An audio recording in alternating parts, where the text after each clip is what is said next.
বেহাল রাস্তায় পথ দুর্ঘটনা রুখতে কোদাল বেলচা হাতে নিয়ে রাস্তা সংস্কারের কাজে হাত লাগালো ট্রাফিক পুলিশের কর্মীরা। ট্রাফিক পুলিশের উদ্যোগকে সাধুবাদ জানালো পথ চলতি সাধারণ মানুষেরা। উত্তর দিনাজপুর জেলার কালিয়াগঞ্জ শহরে প্রবেশের মুখে 17 নম্বর ওয়ার্ডের রানী সতী মাতার মন্দির এলাকায় রায়গঞ্জ বালুঘাট রাজ্য সড়কের উপরে কালভার্টের পাশের রাস্তার বেশ কিছুটা অংশ ভেঙে পড়ায় খানাখন্দে পরিণত হয়েছে। ফলে মাঝে মধ্যে এই দুর্ঘটনা ঘটছে। পথ দুর্ঘটনা রুখতে বৃহস্পতিবার কালিয়াগঞ্জ থানা ট্রাফিক ওসি বিপুল দত্তের নেতৃত্বে ট্রাফিকের দায়িত্বে থাকা সিভিক ভলেন্টিয়ারেরা কোদাল বেলচা হাতে নিয়ে ইট পাথর দিয়ে রাস্তার মধ্যে থাকা গর্ত বুঝে দেয়। পথ চলতি মানুষেরা অভিযোগ করে বলেন, রাস্তার মাঝে যেভাবে গর্ত হয়েছে সেখানে দাঁড়িয়ে এক প্রকার মরণ ফাঁদে পরিণত হয়েছে। কেন পুর প্রশাসন রাস্তাটি সংস্কার করছে না তা নিয়ে প্রশ্ন তুলছে।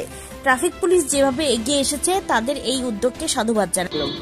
দাঁড়িয়ে বললাম, খুব সুন্দর একটা কাজ হচ্ছে।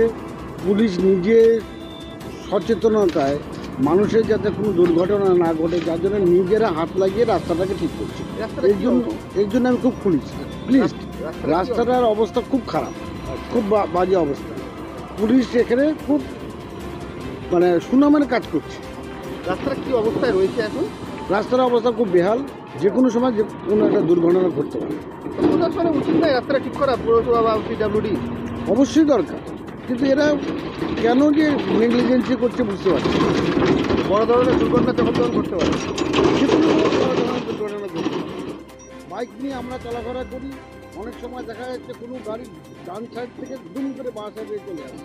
সেই সময় আমাদের যে কোনো একটা পথচারী বড় ধরনের একটা দুর্ঘটনা ঘটছে। সেই জায়গাটা পুলিশ আমাদেরকে অনেকটা সহযোগিতা করছে, সেটা সচেতন। অপরদিকে কালিয়াগঞ্জ পুরসভার পুরপ্রধান রামনিবাস সাহা বলেন, রাস্তার মাঝে খানাখন্দ রয়েছে। ইতিমধ্যে যে ঠিকাদার সংস্থা কাজ করেছে তাদের বলা হয়েছে খুব শীঘ্রই রাস্তাটি সংস্কার করা হবে। হ্যাঁ, আমি এর আগেও পিডব্লিউডিকে অনেক বলার পরেও কাজটা সত্যি হয়নি। কালকে যখন এরকম একটা ঘটনা ঘটছে তখন আমার কানে আসার পর আমি এজেন্সিকে একটু কড়া ভাষাই বলেছি। এজেন্সি আমাকে কথা দিয়েছে যে 2-1 দিনের মধ্যে আমি রিপেয়ারিং করে দিচ্ছি। দেখবেন 2-1 দিনের মধ্যে রিপেয়ারিং পাই।